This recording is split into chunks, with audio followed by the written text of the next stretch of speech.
ৰাজ্য চৰকাৰ প্ৰত্যেকজন কৰ্মচাৰীৰ বাবে জনাব বিচাৰিছো এটা ডাঙৰ খবৰ। 12 নৱেম্বৰত পুনৰ প্ৰকাশ কৰা হৈছে চৰকাৰী অধিসূচনা। চিন্তিত হৈ পৰিছে ৰাজ্যৰ হাজাৰ হাজাৰ কৰ্মচাৰী। কি আছে সবিশেষ আপোনালোকক জনাব বিচাৰিছো। ভিডিঅ'টো প্ৰথমৰ পৰা শেষলৈকে চাই থাকিব। পুৰণি পেঞ্চন ব্যৱস্থা প্ৰৱৰ্তনৰ দাবীত ৰাজ্যৰ কৰ্মচাৰী সমাজ অটল হৈ থাকিলেও এতিয়াৰ পৰা ৰাষ্ট্ৰীয় পেঞ্চন ব্যৱস্থা চমুকৈ NPSৰ পৰিৱৰ্তে ইউনিফাইড পেঞ্চন স্কিম UPSৰ অধীনত শিক্ষক কৰ্মচাৰীসকলে লাভ কৰিব পেঞ্চন।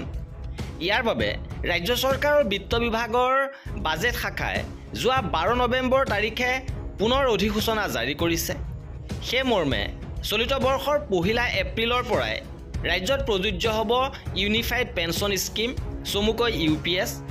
ৰাজ্য চৰকাৰৰ বিত্ত বিভাগে জাৰি কৰা সংশ্লিষ্ট অধিসূচনাত স্পষ্টভাৱে এই কথা উল্লেখ থাকিলেও ৰাজ্যৰ শিক্ষক কৰ্মচাৰীসকলক কোনে পেঞ্চন প্ৰদান কৰিব সেই সন্দৰ্ভত কোনো স্পষ্টতা নাই। ইয়াকে লৈ ক্ষুব্ধ হৈ ৰাজ্যৰ শিক্ষক কৰ্মচাৰী সমাজ ৰাষ্ট্ৰীয় পেঞ্চন ব্যৱস্থাৰ তুলনাত ইউনিফাইড পেঞ্চন স্কিম ভাল হ'লেও পুৰণি পেঞ্চন ব্যৱস্থাৰ সমতুল্য হ'ব নোৱাৰে। ইয়াৰ বাবে অনাগত দিনতো ৰাজ্যত অব্যাহত থাকিব কৰ্মচাৰীসকলৰ আন্দোলন। আৰু সেই মৰ্মে ৰাজ্যৰ কৰ্মচাৰী সমাজে 27 নৱেম্বৰত পালন কৰিব কৰ্মবিৰতি। ইয়াৰ কাৰণ ব্যাখ্যা কৰি কয় যে দেশৰ অন্যান্য ৰাজ্যৰ লগতে অসমতো UPS প্ৰযোজ্য কৰাৰ বাবে ৰাজ্য চৰকাৰে ইতিমধ্যে প্ৰয়োজনীয় অধিসূচনা জাৰি কৰিছে।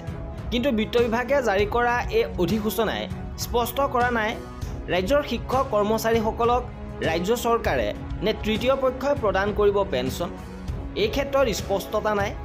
ৰাজ্যৰ শিক্ষক কৰ্মচাৰীক ৰাজ্য চৰকাৰে পেঞ্চন প্ৰদান কৰাটো নিশ্চিত হ'বই লাগিব, যিটো পুৰণি পেঞ্চন ব্যৱস্থাই প্ৰদান কৰিছিল। লগতে চাকৰিৰ সময়ত কৰ্মচাৰীৰ অংশ হিচাপে কৰ্তন কৰা দৰমহাৰ 10% ধন শিক্ষক কৰ্মচাৰীসকলক উভতাই দিয়াৰ ক্ষেত্ৰতো নাই স্পষ্টতা। প্ৰতিজন শিক্ষক কৰ্মচাৰীয়ে অৱসৰৰ সময়ত সুদে মূলে এই ধনৰাশি লাভ কৰাটো নিশ্চিত হ'ব লাগিব। লগতে পৰিয়াল পেঞ্চনৰ ক্ষেত্ৰতো কেৱল স্বামী স্ত্ৰীক সামৰি ল'লেই নহ'ব। তেওঁ কয় যে মৰগীয়া বানচৰ সাহায্যৰ ক্ষেত্ৰতো স্পষ্টতা নাই, যিয়ে প্ৰতিজন শিক্ষক কৰ্মচাৰীক শংকাত ৰাখিছে। সমান্তৰালকৈ পৰিয়াল পেঞ্চনৰ ক্ষেত্ৰতো কেৱল স্বামী স্ত্ৰীকহে সামৰি লৈছে ইউনিফাইড পেঞ্চনে। কিন্তু স্বামী স্ত্ৰীৰ উভয়ৰে মৃত্যু হ'লে নাবালক সতি সন্তানকো পুৰণি পেঞ্চন ব্যৱস্থাত সামৰি লোৱাৰ ব্যৱস্থা আছে। অথচ ইউনিফাইড পেঞ্চন ব্যৱস্থাত সেই শিশুসকলৰ কি হ'ব ইয়াৰ ব্যৱস্থা নাই। গতিকে NPSৰ দৰে UPSও ৰাজ্যৰ শিক্ষক কৰ্মচাৰীৰ বাবে পুৰণি পেঞ্চন ব্যৱস্থাৰ বিকল্প হ'ব নোৱাৰে। সেইবাবে অনাগত দিনতো পুৰণি পেঞ্চন ব্যৱস্থা প্ৰৱৰ্তনৰ দাবীত ৰাজ্যৰ কৰ্মচাৰী সমাজে ঐক্যবদ্ধভাৱে সংগ্ৰাম আগুৱাই নিব বুলি উল্লেখ কৰিছে। অনুৰূপ মন্তব্য কৰিছে সদৌ অসম কৰ্মচাৰী পৰিষদৰ সম্পাদক পংকজ বৰ্মনে। তেওঁ কয় যে পুৰণি পেঞ্চন ব্যৱস্থা প্ৰৱৰ্তনৰ দাবীত ইতিমধ্যে সদৌ অসম কৰ্মচাৰী পৰিষদে অভিৱৰ্তন অনুষ্ঠিত কৰিছে। এই অভিৱৰ্তনত সৰ্বস্তৰৰ কৰ্মচাৰীয়ে পুৰণি পেঞ্চন ব্যৱস্থাৰ পোষকতা কৰিছে। সেয়ে অহা 23 নৱেম্বৰত অনুষ্ঠিত হ'ব লগা কেন্দ্ৰীয় কাৰ্যনিৰ্বাহক সভাৰ জৰিয়তে সদৌ অসম কৰ্মচাৰী পৰিষদৰ নিৰ্ধাৰণ কৰা হ'ব পৰৱৰ্তী কাৰ্যসূচী। ইয়াৰ কাৰণ ব্যাখ্যা কৰি তেওঁ কয় যে ইউনিফাইড পেঞ্চন স্কিমৰ প্ৰৱৰ্তন কৰিলেও শংকামুক্ত হোৱা নাই ৰাজ্যৰ কৰ্মচাৰী সমাজ। সেইবাবে এতিয়াৰে পৰা NPS UPS বাতিল কৰি OPS প্ৰৱৰ্তনৰ দাবীত চলিব আন্দোলন।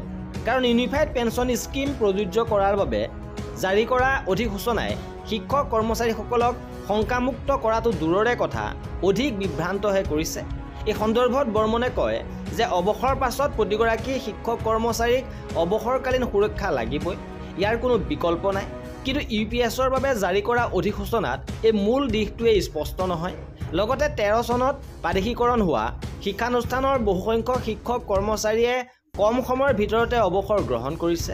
অথচ সেইসকল শিক্ষক কৰ্মচাৰীক সামৰি লোৱাৰ বাবে UPSত নাই কোনো ধৰণৰ ব্যৱস্থা। এই দিশসমূহ অনাগত দিনত হ'ব লাগিব নিশ্চিত।